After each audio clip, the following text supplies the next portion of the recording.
चल रहा है, कांग्रेस पार्टी का किस तरह की तैयारियां चुनाव के लिए? कांग्रेस पार्टी की पूरी तैयारियां हैं और लोगों का भी पूरा आशीर्वाद कांग्रेस पार्टी को मिल रहा है। हमें पूरा विश्वास है कि ना सिर्फ रोहतक लोकसभा सीट से बड़े बहुमत से कांग्रेस पार्टी जीतेगी, लेकिन 10 की 10 सीट कांग्रेस का गठबंधन जीत रहा है हरियाणा में। लेकिन जो बीजेपी ये कह रही है कि अब की बार 400 पार, तो बीजेपी का है। बीजेपी के बहुत से नेताओं ने कहा 400 पार का नारा इसीलिए दिया है कि हम बाबा साहब के संविधान को तोड़ेंगे, और हमारा कहना है कि बाबा साहब के संविधान को तो हम बीजेपी को नज़दीक भी नहीं फटकने देंगे, लेकिन बीजेपी के किस घमंड को तोड़ेंगे। लोगों का भी ये कहना है कि बाबा साहब के संविधान को नहीं तोड़ने दिया जाएगा, बीजेपी के घमंड को तोड़ने का काम करेंगे। लेकिन वो बीजेपी वाले कह रहे हैं कि जो आरक्षण खत्म करने की बात है, इंडी गठबंधन है, घमंडिया गठबंधन है, वो झूठ बोल रहा है। जिस तरह से वीडियो एडिटिंग की जा रही है अमित शाह की, बिल्कुल झूठा है ये सारा। ये देखिए, सभी के बयान आए, केवल एक अमित शाह जी का बयान नहीं आया। नीयत उनकी देश को पता चल गई। वो तो पहले और दूसरे चरण के बाद उन्होंने अपनी भाषा बदली है, नहीं तो पहले तो उनकी जो भाषा थी वो आपने देखा किस तरह की भाषा थी।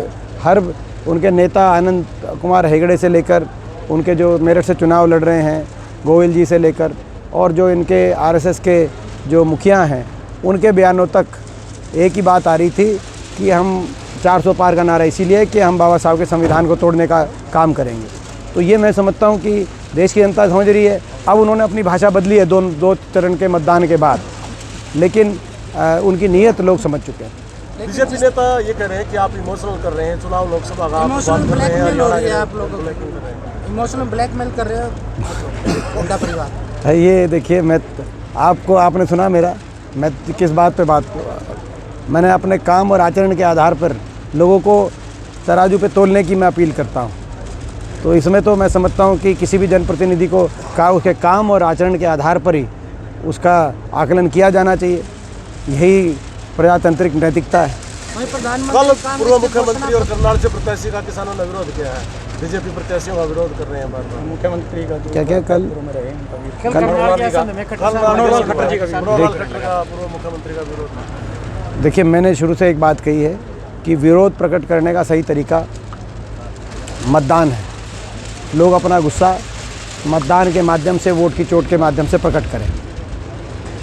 किरण चौधरी जिस तरह से नाराज है कैप्टन अजय यादव टिकट नहीं मिलने का, देखिए, कांग्रेस पार्टी में सभी का मान सम्मान है और सभी को एक साथ लेके कांग्रेस पार्टी चलेगी। ज्वाइनिंग लगातार जारी है, किस तरह से देख रहे हैं आप? देखिए, ये मैं समझता हूँ कांग्रेस पार्टी ने सभी प्रत्याशियों का चयन सोच समझ के किया है।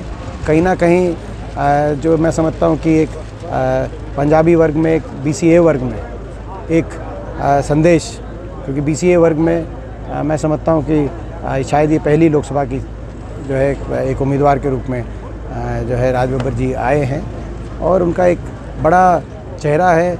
उत्तर प्रदेश के कांग्रेस कमेटी के वो अध्यक्ष रहे हैं, इतने बड़े प्रदेश की कांग्रेस कमेटी के अध्यक्ष रहे हैं, और उन्होंने बड़े वर्षों तक उत्तर प्रदेश की राजनीति में एक बड़ी भूमिका उनकी रही है, और अब वो हरियाणा के अंदर उन्हें एंट्री करी है। तो एक बड़ा चेहरा है वो, सर्व समाज का बड़ा चेहरा है, पंजाबी समाज का, बीसीए वर्ग का भी एक बड़ा चेहरा है। ये बात की बीसीए वर्ग मांग कर रहा था पिछले समय, आपने समर्थन किया था, वो मांग का पूरा किया गया? देखिए, वो भी एक पहलू है।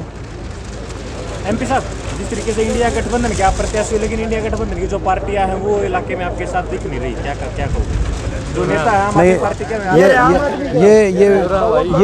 ये विक्की बलारा जी हैं, ये आम आदमी पार्टी के हैं, और इन्होंने जिला परिषद का इलेक्शन लड़ा था बड़ी बहु से। उनकी अच्छी वोट आई थी। विक्की, कितनी वोट आई थी? 5,000 वोट भी आई थी। आम आदमी पार्टी से ही लड़ा था, ये सिंबल पे भी लड़ा था उन्होंने।